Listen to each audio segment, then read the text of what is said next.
물은 모든 피조물의 생명이라고 그러지 않습니까? 물이 없으면 생명이 존재할 수가 없습니다.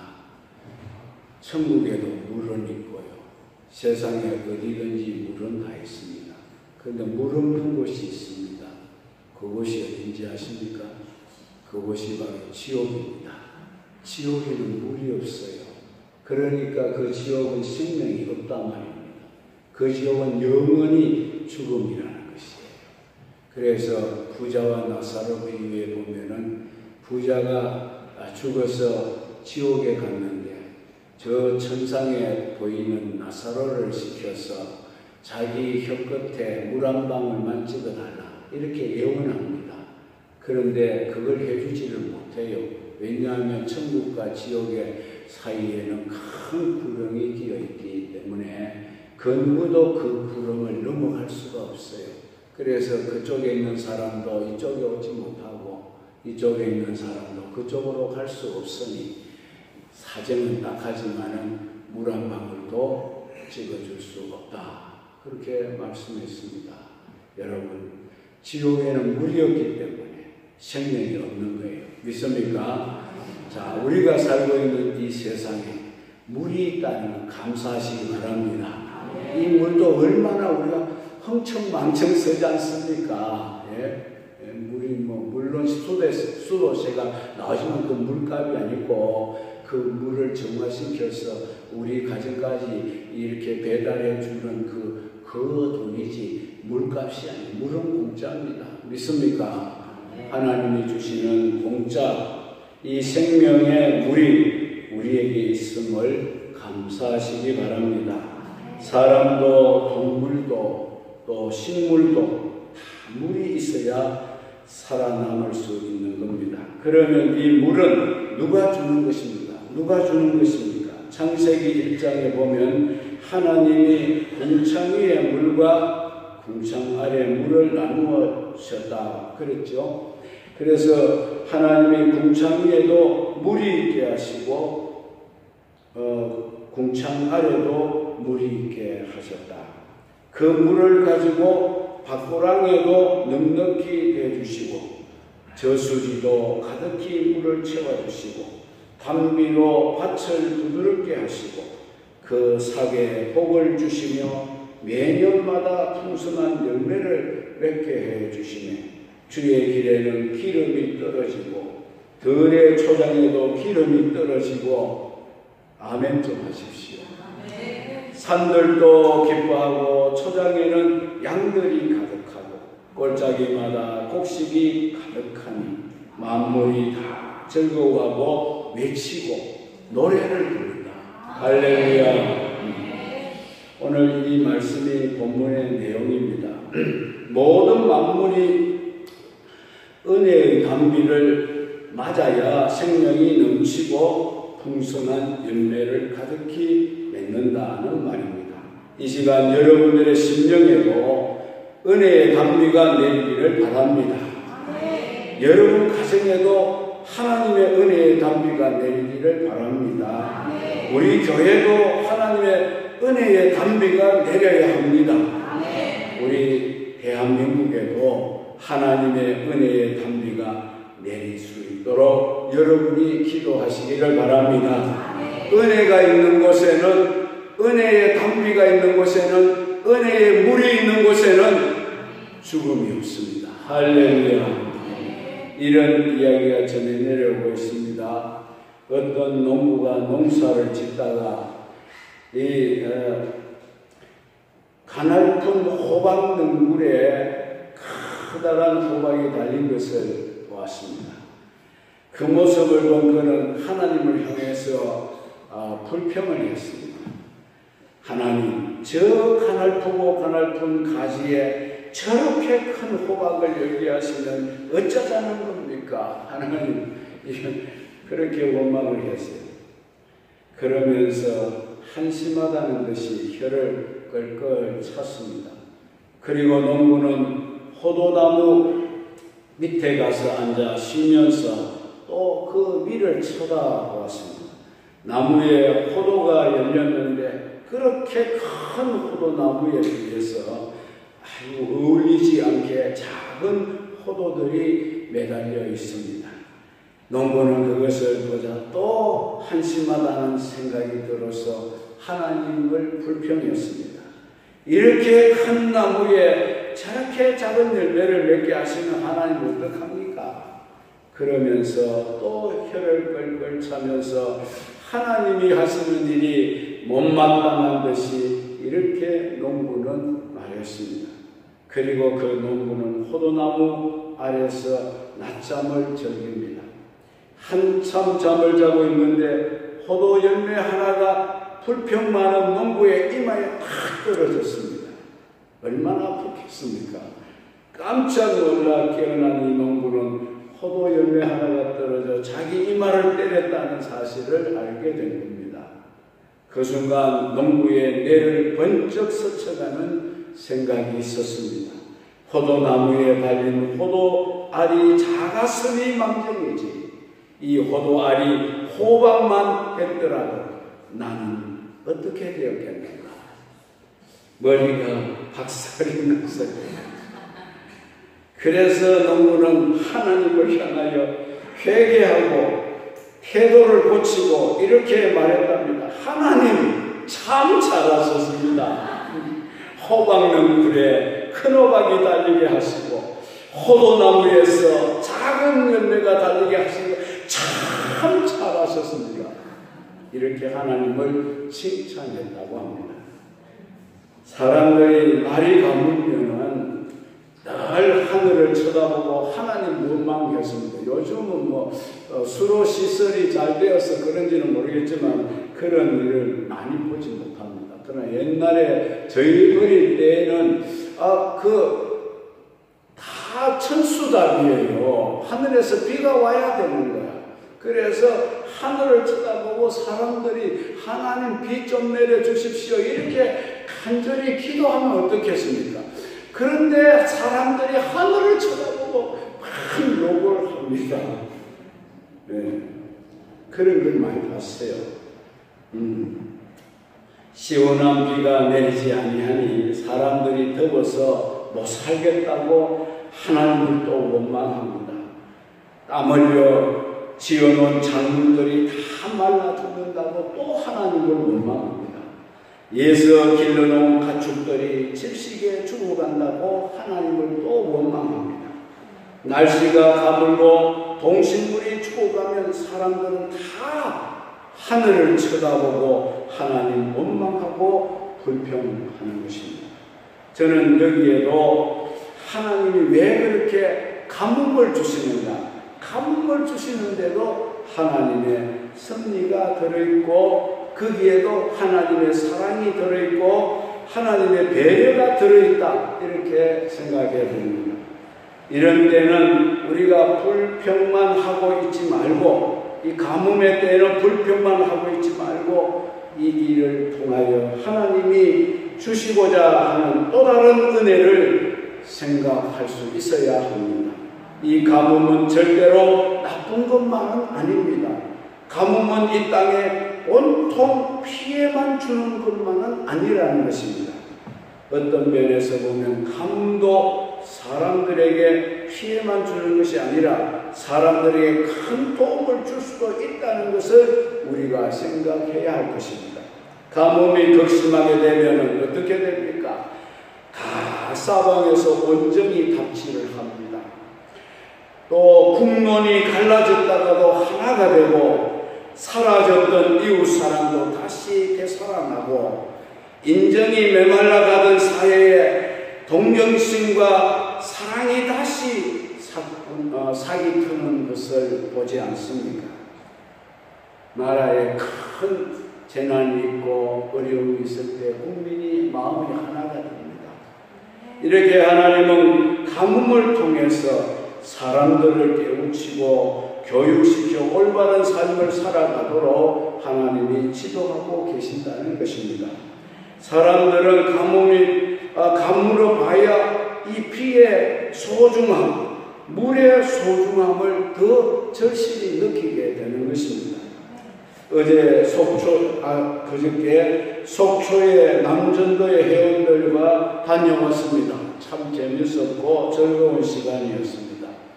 오는 길에 소양강댐 상류 지역으로 이제 구길을 따라오는데 저는 이때껏 살면서 많이 속초를 왕래했습니다만은 이때껏 소양호 상류가 그렇게 물로 가득 차 있는 모습은 처음 봤습니다. 소양호가 저 끝에 인제까지 이렇게 내가 있는데 그까지 물이 완전히 풀이에요. 완전히 가득 찼어요. 옛날에는 그곳에 농부들이 강바닥에 무를 재배하고 김장 배추를 재배하던 그런 기억만 있었습니다. 그런 소양강 댐이 상류까지 물을 가득히 담고 있는 걸 볼 때 보기만 해도 넉넉하고 마음이 넉넉하고 배가 불렀습니다. 물이 넉넉한 밭이나 논에 호수를 보게 되면 왠지 마음이 풍성해지는 그런 느낌을 우리가 받지 않습니까? 그래서 옛날에 천수갑 시대에는 비가 와서 물이 논에 가득하면 농부가 너무너무 기뻐하는 거예요. 너무너무 기뻐하는 거예요. 그것은 물이 생명이기 때문입니다. 우리는 물의 고마움을 알고 살아야 됩니다. 그리고 그 물을 주시는 하나님께 더더욱 감사하며 살아야 할 줄로 믿습니다. 하나님은 이렇게 그때마다 땅에 비를 적당하게 내려주시는데 사람들은 그 하나님이 내려주시는 비에 대해서 감사하지 못하고 살아가는 겁니다. 그래서 하나님은 그것을 깨닫게 하시려고 이따금씩 땅에 가뭄도 주신다. 그런 말씀입니다. 아무리 사람들이 인공적인 댐을 많이 만들고 그곳에 물을 가득히 가두어 놓고 물에 대한 걱정 없이 살아보겠다고 하지만은 하나님이 하늘에서 비를 내리지 아니하시면은 인간의 노력은 아무 소용이 없습니다. 한 달, 두 달만, 아니 1년만 하나님이 비를 내리지 않으시면 인간이 만든 댐도 저수지도 모두 소용이 없습니다. 바닥 드러내고 맙니다. 모든 농식물이 다 말라 죽습니다. 가뭄이 심할 때는 사람들이 태풍까지도 환영하는 것을 보았습니다. 태풍이 비를 몰고 오기 때문에 그 태풍이 방향을 다른 쪽으로 틀어가면 사람들이 낙담하고 아쉬워합니다. 이렇게 비는 소중하고 없어서는 안 될 하나님의 축복인 줄 믿으시기 바랍니다. 물이라고 해서 식물이 다 좋아하는 물은 아니라는 겁니다. 곡식을 여물게 하고 곡식을 실하게 만드는 것은 샘에서 흐낸 물이 아니고 하늘에서 내리는 자연의 빗물인 것입니다. 믿습니까? 그래서 식물은 하늘로서 내리는 빗물로 열매가 있고 또 영으로 결실하게 되는 것입니다. 그래서 오늘 본문에는 그 같은 비를 은혜의 담비라 이렇게 생각합니다. 본문을 보게 되면 농사는 인간이 짓는 것이 아니다. 농사를 인간이 짓는 것으로 생각하면 인간이 짓는 게 아니라는 겁니다. 하나님이 다 지어주는 거라고 믿으시기를 바랍니다. 그래서 이 시편은 곡식을 주시는 하나님께 감사드리는 시편입니다. 여러분, 하나님께서 어떻게 농사를 짓습니까? 보시겠습니까? 첫째는 하나님은 땅에 물을 대신다고 했습니다. 9절에 보면 땅을 건고하사 물을 대어 심히 유택하게 하사 후에 저들에게 곡식을 주신다고 말씀하고 있지 않습니까? 이 말은 물의 근원은 땅에 있지 아니하고 하늘에 있다 그 말입니다. 믿습니까? 비가 오지 않으면 사람들이 땅을 파게 되는데 하늘에서 비를 내리지 않으면 사람들이 아무리 땅을 파도 물이 없습니다. 물 근원이 말라버립니다. 그래서 유대인들은 말하기를 하나님의 손에는 4개의 열쇠를 하나님이 쥐고 계신다. 그 열쇠는 누구에게도 하나님이 맡기지 않는 열쇠라고 했어요. 그 첫 번째 열쇠가 바로 피의 열쇠라는 겁니다. 피의 열쇠. 이 말은 하나님이 물을 여셔야 이 땅에 비가 내리신다는 그런 말씀인 줄로 믿습니다. 욥기서 26장 8절에 보면 하나님이 빽빽한 구름을 보자기로 이제 하늘에 비를 쌓아두셨다 이렇게 말씀했어요. 네. 또 욥기서 28장 26절에 보면 하나님이 명하시면 우레와 번개가 쏟아진다 이렇게 말씀했어요. 그래서 그 비가 은혜의 단비가 되는 겁니다. 금년에도 하나님은 우리에게 이 단비를 때를 따라 내려주신 줄 믿으시기 바랍니다. 농사는 사람이 짓는 것이 아니듯이 우리 인생의 농사도 내가 짓는 것이 아니라는 겁니다. 나 자신도 가정도 자녀도 직장도 사업장도 모든 나의 농지에 하나님이 은혜의 단비를 내려주셔서 금년에도 우리의 농사가 잘 되도록 하나님이 섭리하신 줄 믿으시기 바랍니다. 농사는 사람이 짓는 것이 아니고 하나님이 짓는 것처럼 우리 모든 삶의 터전에도 우리가 잘해서 잘 되어진 것이 아니고 우리가 조심하고 잘 살아서 우리가 살고 있는 것이 아니고 하나님의 손길이 우리와 함께 해주심으로 금년 한 해도 우리 농사가 평년작이 되었다 이렇게 보시기를 바랍니다. 긍정적으로 하나님의 도움 없이는 인간에게 다른 길이 없다는 것을 우리가 꼭 아셔야 합니다. 땅에 물을 대시는 하나님이 우리 가정이나 우리 교회나 우리가 하는 모든 농사에 물을 대주셨기 때문에 금년에도 죽지 않고 생명이 있고 이 정도의 수확을 거두게 된 줄로 믿습니다. 신앙적으로 볼 때도 금년에도 우리에게는 많은 소득이 있습니다. 신앙적으로, 영적으로 볼 때. 우리가 세상적으로 또 경제적으로 뭐 이런 건강적으로 이런 면에서 볼 때는 우리에게 많은 고통이 있었다고 할 수 있지만 영적으로 보면 우리에게 많은 소득을 하나님이 주셨습니다. 가뭄에 시달리고 고통스러움도 있지만 하나님의 은혜의 단비를 받고 결실하게 된 줄을 믿으시기 바랍니다. 그 다음에 두 번째 단비는 땅을 부드럽게 해준다고 했습니다. 10절에 보십시오. 단비로 땅을 부드럽게 하시고 그 sak에 복을 주시나이다. 하늘로부터 은혜를 입지 못하면 이 땅은 불모지가 되고 맙니다.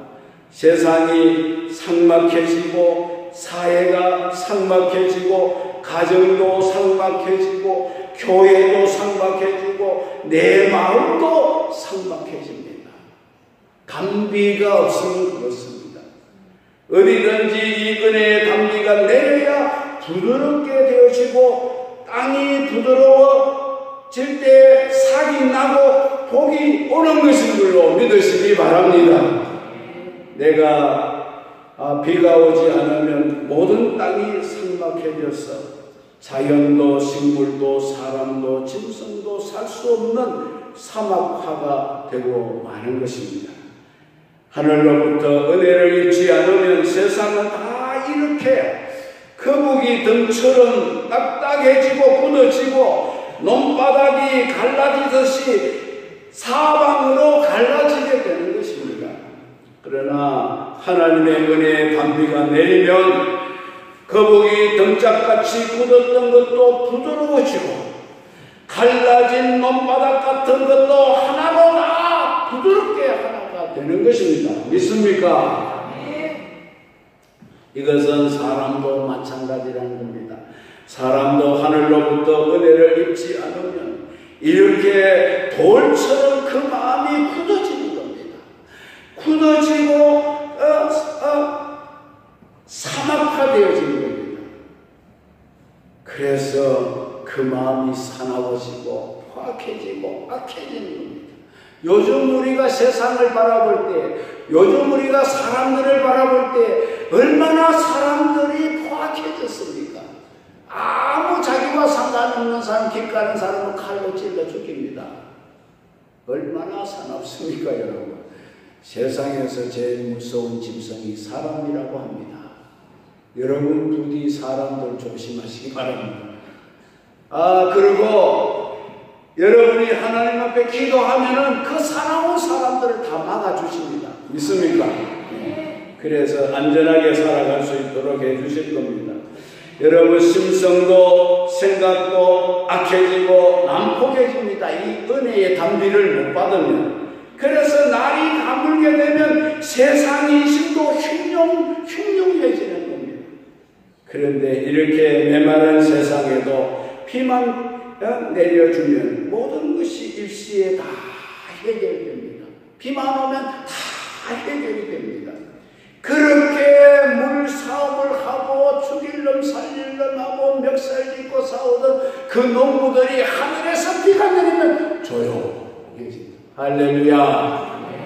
해결, 한꺼번에 해결하시는 분은 하나님 있습니다. 여러분 가정에 어려운 문제가 있습니까? 하나님으로부터 단비를 받으시기를 바랍니다. 한 방에 해결됩니다. 그렇게 심하게 말라 비틀어진 농가 밭도 비가 오면 칼날같이 굳어있던 흙들이, 돌같이 굳어있던 흙들이 언제 그렇게 부드럽게 녹았는지 스스로 부서져서 다 부드러운 흙으로 돌아갑니다. 그리고 그 죽었던 흙 속에서 새 생명이 자라나지. 그래서 성경은 이 비를 은혜의 단비라. 할렐루야. 은혜의 단비가 충만하시기를 바랍니다. 성령의 은혜의 단비가 충만하시기를 바랍니다. 은혜의 단비는 세상의 모든 단단한 것들을 다 풀어지게 하는 겁니다. 말라 비틀어진 식물에 생명을 공급하고 불모지 땅에서 초목이 돋아나게 하는 힘이 바로 이 은혜의 단비에 있습니다. 여러분, 이 은혜의 단비는 하나님이 주시는 겁니다. 세 번째는 추수는 하나님이 인생들에게 주시는 멸류관이라고 했습니다. 1절에 보면 주의 은택으로 연사의 관을 세우시니 주의 길에는 기름이 떨어집니다. 그랬어요. 여기 관을 씌워줬다. 이거 멸류관이죠. 풍년은 하나님이 농부들에게 주시는 멸류관이라는 것입니다. 농부가 왜 이런 봄부터 여름 무더위, 여름을 무릅쓰고 가을까지 왜 그렇게 고생하고 힘쓰고 노력합니까? 가을에 그 풍년을 만끽하기 위해서 그런 것이 아닙니까? 가을에 무르익은 논을 바라보는 그 농부의 얼굴은 만년의 웃음을 띠고 있는 겁니다. 할렐루야. 여기 기름이 떨어진다는 말은 풍년이 든 덜력을 바라보면 노랗게 익어가는 고개 숙인 곡식들을 보게 된다는 것입니다. 보통 사람들이 볼 때는 누렇게 익어가고 있구나 하는 것밖에는 보이지 않습니다. 하지만 농사를 짓는 농부의 눈에는 그 덜력을 볼 때는 마치 그 모습이 기름이 윤기 있게 흐르는 것처럼 보인다고 봐요. 여러분, 햇살로 밥을 해놓으면 기름기가 잘 흐릅니다. 믿습니까? 네? 저 전라도 신안에서 우리 집에 햇살이 한 포대가 왔어요. 네, 우리 성도 중에 누가 보낸 것 같아요. 그런데 그 햇살로 밥을 하면 기름이 쫙 흐르는 거예요. 바로 그 모습 때문에 농부는 농사 짓는 일을 절대로 포기하지 않습니다.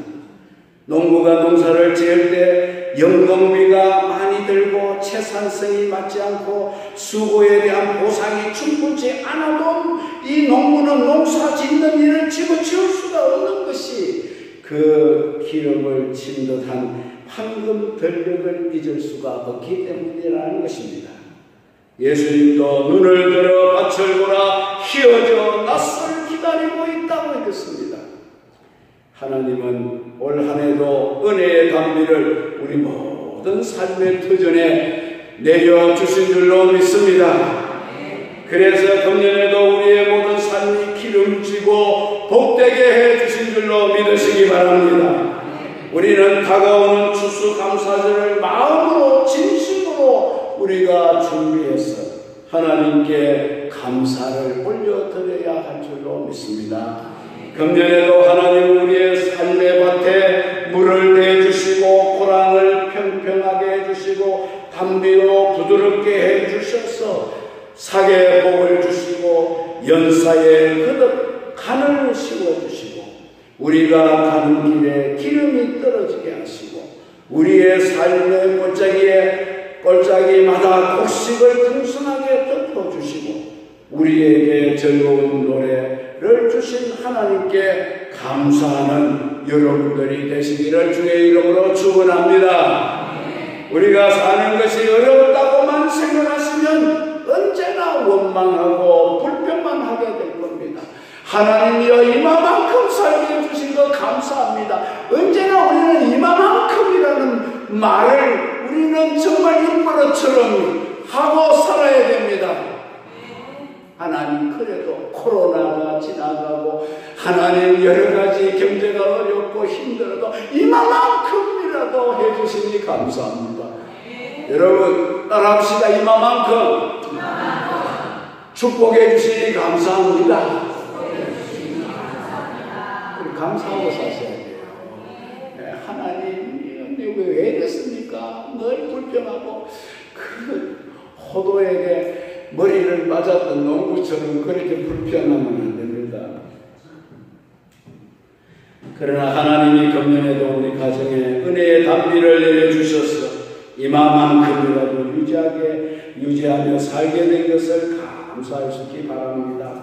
그러면 하나님 우리에게 더 많은 기름을 채워주시고 기쁨과 즐거움이 넘치게 해 주실 줄로 믿습니다.